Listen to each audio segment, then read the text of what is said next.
वाह, क्या आईपीओ है। वाह क्या आईपीओ में बातचीत करने के लिए आज हमारे साथ एक और खास मेहमान मौजूद हैं। हमारे साथ देव एक्सेलरेटर की मैनेजमेंट मौजूद रहेगी, जिनसे हम बातचीत करेंगे उनके डिटेल्स को लेकर भी। लेकिन पहले बेसिक डिटेल आपकी स्क्रीन पर रख देते हैं। कंपनी का आईपीओ 10 से लेकर 12 सितंबर के बीच में खुलेगा। करीब 56 से लेकर 61 रुपये के आसपास इसकी प्राइस बैंड रहने वाली है। आईपीओ के जरिए 143 करोड़ रुपए जुटाने की कंपनी की योजना है और जो रकम का इस्तेमाल है नए सेंटर्स एक्सपेंशन के लिए, स्लाइटली डेट रीपेमेंट के लिए, और बाकी कंपनी दिल्ली, एनसीआर, हैदराबाद, मुंबई, पुणे इन जगहों पे ऑफिस स्पेस के लिए भी कामकाज करते हुए दिखाई पड़ रही है। बातचीत करने के लिए हमारे साथ कंपनी की मैनेजमेंट मौजूद है। हमारे साथ श्री उमेश उत्तम चंदानी सर, जो ये कंपनी के एमडी हैं, वो मौजूद हैं। उमेश सर नमस्कार, स्वागत है कार्यक्रम में। पहले तो एक बड़ी इंटरेस्टिंग चीज़ मैंने कंपनी के नंबर्स के साथ ऑब्जर्व की कि 2017 में कंपनी ने कामकाज शुरू किया और शायद 10 साल के अंदर, अभी 10 साल भी पूरे नहीं हुए, और 8 सालों के अंदर ही आप लोगों ने इतना स्ट्रॉन्ग EBITDA, 100-150 करोड़ रुपए के आसपास की सेल्स और नंबर्स निकालने शुरू कर दिए। सर ऐसा क्या ट्रांसफॉर्मेशन किया, क्योंकि आप अकेले नहीं हो, आपके बहुत सारे पार्टनर्स भी हैं, तो ऐसा क्या ट्रांसफॉर्मेशन कर रहे हो आप सब लोग मिलकर जो कंपनी इतने अच्छे नंबर्स निकाल रही है? सबसे पहले नमस्कार सुमित जी, धन्यवाद शो पे बुलाने के लिए, हमारी थॉट्स आपके ऑडियंस के साथ शेयर करने के लिए। क्विकली सर, मैं आपका आंसर दूं उसके पहले एक छोटा सा ब्रीफ दे देता हूँ इंडस्ट्री क्या करते हैं। सो हम लोग फ्लेक्सिबल ऑफिस स्पेस इंडस्ट्री में ऑपरेट करते हैं। यहाँ पे लार्जली क्या रहता है कि एक कस्टमर, लार्जर एंटरप्राइज कस्टमर रहते हैं एंड ऑफिस स्पेस कंज्यूम करने वाले कस्टमर्स रहते हैं, जिसको फ्लेक्सिबिलिटी चाहिए होती है ऑफिस स्पेस यूजेज करने के लिए। अब इसको दो तरीके से केटर किया जा रहा है, एक को वर्किंग ऑफिस स्पेस के जरिए एंड दूसरा मैनेज्ड ऑफिस स्पेस के जरिए। को वर्किंग स्पेस में जो सर्विस प्रोवाइडर होता है वो ऑफिस स्पेस का डिजाइन पहले से बना के रखता है, यानी 2 सीट, 4 सीट, 6 सीट, 8 सीट बना के रेडी रखता है। एंड कस्टमर जब आता है तो उनको वो रेडी कैबिन्स, ऑफिस इंफ्रास्ट्रक्चर को कंज्यूम करना होता है। हम लोग जिसमें ऑपरेट करते हो वो है मैनेज्ड ऑफिस स्पेस, यानी कस्टमर की रिक्वायरमेंट को जान के समझ के उसका डिजाइन बना के उसको एग्जीक्यूट करते हैं। यानी आप हमारे कस्टमर के कल्चर के हिसाब से जो ब्रांडिंग कलर्स डालने हैं, जो वर्क स्पेस का डिजाइन करना है, वो हम लोग इनकॉर्पोरेट करते हैं एंड उसके हिसाब से हम लोग उसका ऑफिस बनाते हैं। एंड फिर उस ऑफिस के अंदर सारी सुख सुविधाएं, यानी कि इलेक्ट्रिसिटी, इंटरनेट, चाय, कॉफी, पानी, वो सब कुछ इंक्लूड करके कस्टमर को एक सिंगल बिल देते हैं। ठीक अभी है। ये एक न्यू एज प्रोडक्ट सॉल्यूशन हो चुका है, जिसकी लास्ट 4 सालों में हर साल 35% से इंडस्ट्री ग्रो कर रही है। अभी इसी इंडस्ट्री में हमने एक पूरा वेव देखा हुआ है, जैसे आपने बताया 2017 में चालू करी थी, समय काफ़ी कम हुआ है, लेकिन उस समय के बीच में काफ़ी सीख मिली है। कोविड एक फेज रह चुका है, सो एक पूरा मॉडल जो है वो पूरा टेस्ट हो चुका है, जहाँ पे हमने अंडरस्टैंडिंग पाई है कोविड के एक एक्सट्रीम लो फेज से 2022 से लेके 2025 के एक्सट्रीम ग्रोथ फेज में। तो हमने दोनों side of ups and lows देखे हुए हैं एंड उसी लर्निंग को ध्यान में रखते हुए हम तीन को फाउंडर, मैं, रुशित शाह, पार्थ शाह, ने कंपनी को आगे बढ़ाया। हम तीनों की एक कॉम्प्लीमेंट्री स्किल सेट से जो ये इंडस्ट्री के अंदर काफ़ी हेल्पफुल रहती है हमारे लिए, जिसकी वजह से हम लोग ये फास्ट पेस्ड ग्रो कर पाए। एंड दूसरा हमारा जो अप्रोच रहा है वो टीयर 2 सिटीज़ में रहा है। सो जो भारत की जो ग्रोथ स्टोरी है, जिस तरफ देश बढ़ रहा है, हम लोग उस भारत स्टोरी पे फोकस कर रहे हैं। तो अहमदाबाद, राजकोट, बड़ौदा, सूरत, फिर इंदौर, जयपुर, ये जो टीयर 2 सिटीज़ है उस पे हम लोग फोकस करके आगे बढ़ रहे हैं सर। तो अ, उमेश सर एक चीज़ समझना चाहूँगा, क्योंकि आप कस्टमाइज सॉल्यूशंस देते हो आपके क्लाइंट्स को। सो ये जो कस्टमाइज सॉल्यूशन है, इसके लिए कितने समय के कॉन्ट्रैक्ट्स रहते हैं आपके? पहला पार्ट। दूसरा, क्या जो एग्जिस्टिंग प्लेयर्स हैं जो को वर्किंग स्पेस में हैं, उनके कंपैरिजन में आपके मार्जिन उनसे बेटर होते हैं, या और जो कॉस्ट ऑफ सेटअप होता है वो उनसे बेटर होता है? तो इंटरेस्टिंग क्वेश्चन है सुमित जी। पहले क्वेश्चन का अगर मैं जवाब दूं तो हम लोग जो कस्टमर्स साइन करते हैं, सिंस ये कस्टम बिल्ड प्रोडक्ट है, यानी कि बिल्ड टू सूट इसको बोलते हैं, तो उसमें लॉक इन थोड़ा लंबा रहता है। ये फ्लेक्सिबल ऑफिस स्पेस इंडस्ट्री के अंदर हम लोग जो मॉडल अडॉप्ट कर रहे हैं वो थोड़ा हाइब्रिड है। यहाँ पे कस्टमर हमको 3.5 साल का मिनिमम लॉक इन देता है और 5 ओके। साल का अग्रीमेंट साइन करता है। मतलब 3.5 साल तक कस्टमर हमारी जगह छोड़ के नहीं जाते हैं। एंड लीगली भी हम लोग अग्रीमेंट एयर टाइट रखते हैं ताकि वो मूव आउट ना कर सके। सो ये हमारा सेफ गार्डिंग फीचर होता है। दूसरी साइड हम लोग पूरे असेट लाइट मॉडल, तो जो जगह हम लोग लेते हैं वो भी हम लोग लीज पे लेते हैं। तो वहां पे हमारा लॉक इन होता है 3 साल। तो यहाँ पे ओके। जो सप्लाई का लॉक इन है वो 3 साल है, एंड जो कस्टमर से लॉक इन लेते हैं वो 3.5 साल का होता है। तो वहां पे एक लीज लायबिलिटी का एडवांटेज अचीव होता है हमको। सो इस हिसाब से कैश फ्लोस काफी प्रोजेक्टेबल प्रेडिक्टेबल रहते हैं हमारे। दूसरा सवाल का अगर मैं आंसर दूं, जहाँ पे दूसरे जो हमारे कंपटीशन है वो लार्जली टीयर 1 सिटीज में ऑपरेट कर रहे हैं। और जैसे कि मैंने बताया हम लोग टीयर 2 सिटीज पे फोकस कर रहे हैं। हम लोग टीयर 1 सिटीज में भी प्रेजेंट है, बट वहाँ पे छोटी छोटी इन्वेंट्री लेते हैं, 30,000 से लेके 40,000 स्क्वायर फीट। जबकि टीयर 2 सिटी में हम लोग अभी पूरे कैंपस यानी 2 लाख स्क्वायर फीट से लेके 4 लाख स्क्वायर फीट के पूरे कैंपस साइन कर रहे हैं। उसकी वजह से हमारा जो बॉटम लाइन जो मार्जिन है, इबिट्टा का जो नंबर आप स्ट्रेंथ देख रहे हो, वो उसी वजह से आ रहा है। जो ये टीयर 2 में कॉस्ट एडवांटेज, कॉस्ट आर्बिट्राज जो हमको एडवांटेज मिल रहा है, वो हमारी स्ट्रेंथ बनते जा रही है। तो अगर मैं आपको एग्जांपल दूं, मुंबई में हमारा जो रेंटल है, मतलब जिस पे हमने प्रॉपर्टी खरीदी है, वो 115 रुपए का। जबकि अहमदाबाद पे जो मैं प्रॉपर्टी लेता हूँ लीज पे, वो 40 रुपए की है। सो 1/3 कॉस्ट पे हमको वो जगह मिल जाती है। लेकिन उसमें रेवेन्यू काफी हाई मिलता है, बिकॉज सर्विसेज हमको एक एडवांटेज देती है वो रेवेन्यू पुल करने की। तो जो अभी अगर आप ब्लेंड बता पाए मुझे रेशियो में कि टीयर 1 टीयर 2 के बीच में आपका क्या रेशियो चल रहा है, मतलब टीयर 1 टीयर 2 एक तरफ और टीयर 3 टीयर 4 एक तरफ, कितना आप रेशियो वहाँ से उठा रहे हो, कितना रेशियो वहाँ से उठा रहे हो? और दूसरा हिस्सा, क्योंकि ये 7 साल की जर्नी में ही हुआ है सारा ट्रांसफॉर्मेशन जो हुआ है, ये 6-7 साल में हुआ है। तो 7 साल में आपने ऐसा क्या आइडेंटिफाई कर लिया कि आपने टीयर 1 को छोड़ के टीयर 2 टीयर 3 टीयर 4 पे एक्सपेंशन शुरू कर दिया? सही बात है sir.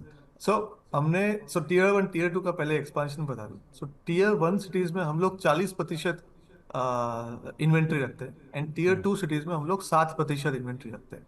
Okay. Currently 8,60,000 square feet में से रफली 5.5 लाख स्क्वायर फीट हमारा टीयर 2 सिटीज में है, and remaining 3 lakh square feet हमारा टीयर 1 सिटीज में है।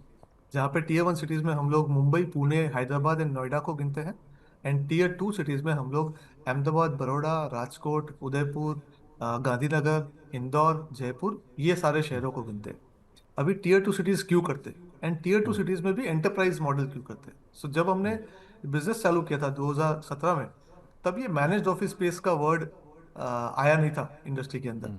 उस टाइम पे हम लोग एंटरप्राइज पे फोकस करना चाहते थे, क्योंकि उस टाइम पे सारी इंडस्ट्री ग्रो हो रही थी कोवर्किंग स्पेस साइड, कि छोटे क्लाइंट्स लेंगे, स्टार्टअप्स लेंगे, फ्रीलांसर्स लेंगे, जो छोटे टेन्योर के लिए जगह लेंगे एंड उनको फिर रीफिल करेंगे। So similar to a hotel model, यानी बल्क में परचेस करेंगे एंड छोटे छोटे टुकड़ों को बेचेंगे।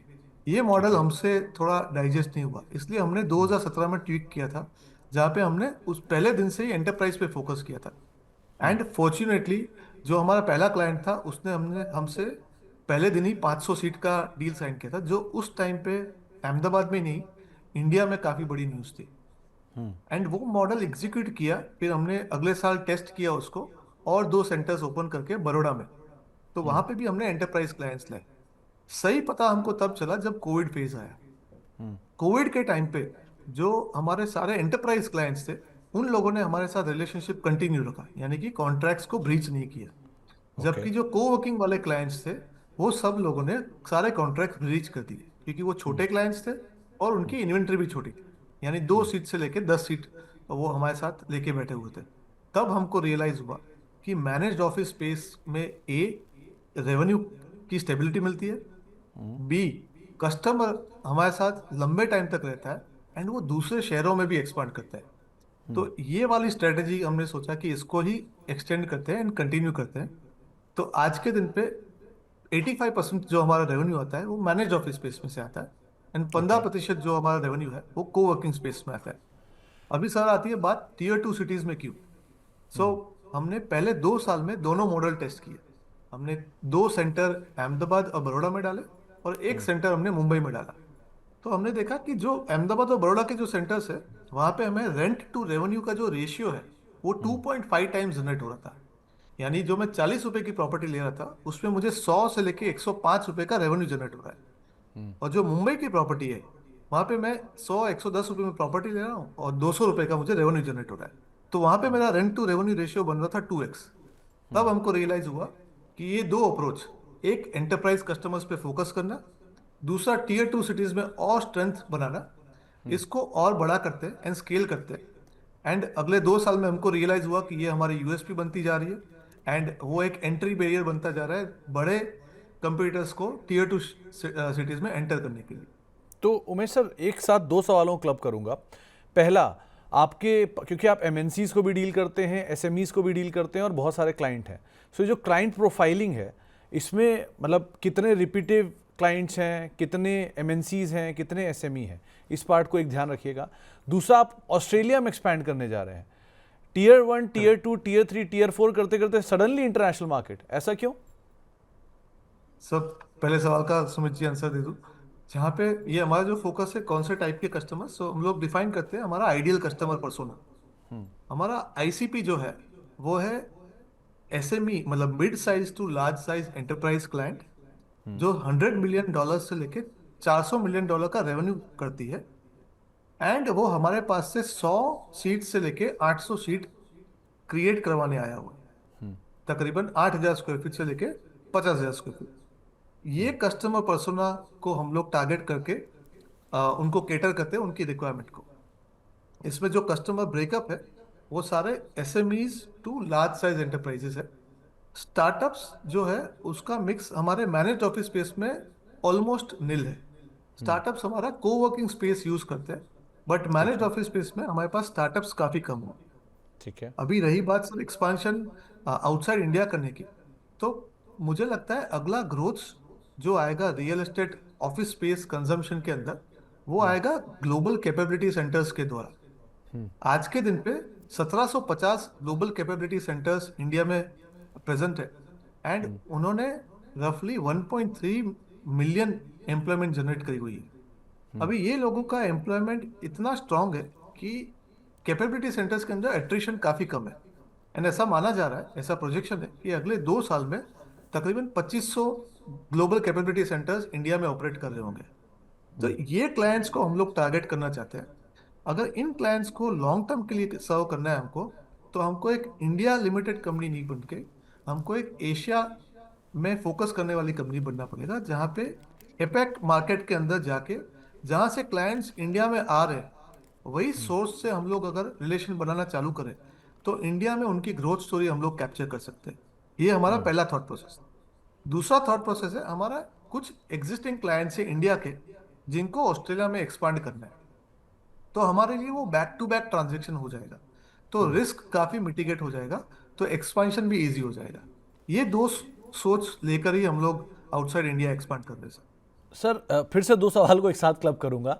50% का इबिटा मार्जिन ये आप लोग मेंटेन कर रहे हो, जो बहुत बड़ा नंबर है, ये क्या रीजनेबल है या अनरीजनेबल चल रहा है पीछे? हम आगे चल के इसको सेटल होते हुए देखें कहीं नीचे के नंबर पे, पहला पार्ट। दूसरा, आप ये फंड रेज कर रहे हो 150 करोड़, पूरा फ्रेश इशू है, तो ये पैसा किस तरफ हम फर्दर एक्सपेंशन में जाते हुए देखेंगे? Sure sir. सर ये जो इबिटा मार्जिन अपने देख रहे हैं, हम लोग एक अकाउंटिंग सिस्टम फॉलो करते हैं इंड एस, जहाँ पे हमारा जो रेंटल है वो पूरा डेप्रिसिएशन के तरफ कवर होता है। तो इंड एस के अकाउंटिंग सिस्टम के हिसाब से इबिटा थोड़ा ज्यादा लगता है। अगर सही मेट्रिक्स पकड़ना है कि हम लोग ग्रो कैसे हो रहे हैं, तो ईबीआईटी, कैश ईबीआईटी हमारा एक स्ट्रॉन्ग मेट्रिक्स है जिससे समझ पड़ती है कि कंपनी कैसे ऑपरेट कर रही है। तो ये काफी हाई कैश जनरेटिंग बिजनेस है। इसमें शायद पैट लेवल आपको कम लगेगा, लेकिन मेरा कैश ऑपरेटिंग बिजनेस जो है, कैश जनरेटिंग जो है, वो काफी हाई रहता है। लास्ट ईयर अगर आप देखेंगे तो मेरा 29% का कैश पॉजिटिव रहा है, जो इंडस्ट्री मायने के हिसाब से काफी हाई है। दूसरी बात, इसको ब्रेकअप करूं जो हम लोग फंड रेज कर रहे हैं, सो 143 करोड़ में जो हमारा फंड यूटिलाइजेशन है वो 3 हिस्सों में है। एक 73 करोड़ हम लोग यूज कर रहे हैं ग्रोथ के लिए, तो तकरीबन अगले 2 सालों में हमने 9.5 लाख स्क्वायर फीट की इन्वेंट्री साइन करके रखी हुई है। ओके। ये हमने हमारे आरएचपी में भी कवर किया हुआ है, कौन सी सिटी में कितना स्क्वायर फीट हमने प्री कमिट करके रखा हुआ है। तो वो प्री कमिट करने का एडवांटेज हमको मिलता है कि हमको प्राइस एफिशिएंट मिलती है। तो तकरीबन 9.5 लाख स्क्वायर फीट का इन्वेंट्री हमने साइन करके रखा हुआ है। उसका ये डिलीवरी कैपिटल 73 करोड़ है। सेकंड है हमारा डेट रिड्यूस करने का प्लान, जहाँ पे 35 करोड़ रुपए हम लोग डेट रिड्यूस करेंगे। एंड जो बाकी का अमाउंट बचा हुआ है वो जनरल कॉर्पोरेट पर्पसेस के लिए है। इसमें अगर आप देखेंगे तो ये सारा प्राइमरी इशू है, इसमें कोई भी ओएफएस नहीं है। आज के दिन पे एज देवेक्स हमने 2021 से लेके 2024 तक हर साल थोड़ा थोड़ा फंड रेज किया हुआ है एक्सटर्नल फैमिली ऑफिस के थ्रू। बट ये फैमिली ऑफिस हमारे विजन कंपनी पे अभी भी भरोसा रखते हैं एंड बैक कर रहे हैं। इसीलिए ये आईपीओ में ना ही प्रमोटर्स ना ही इन्वेस्टर्स कोई ओएफएस कर रहे हैं। ओके। तो मतलब सर लास्ट सवाल होगा और थोड़ा सा आपको शायद ऑड सा भी सवाल लगे उमेश सर, लेकिन मतलब वो जिज्ञासा थी मन में इसलिए पूछ रहा हूँ। एक्सेलरेटर तो मुझे समझ में आता है, ये देव नाम किधर से आया? सर देव नाम रखने के लिए 3 कारण थे। एक भगवान। सो हमें माना जाता है कोई भी शुभ शुरुआत करे तो भगवान का नाम लेके करे, इसलिए ओके। देव नाम रखा। दूसरा हमारे एंड कस्टमर्स की लार्जर ऑडियंस, यानी हमारे क्लाइंट्स के एम्प्लॉयज डेवलपर्स होते हैं, तो वो ओके। दूसरा रीजन था। एंड जो तीसरा रीजन है वो हमारे प्रमोटर कंपनी है एक देव इंफॉर्मेशन टेक्नोलॉजी लिमिटेड, जो ऑलरेडी लिस्टेड एंटिटी है।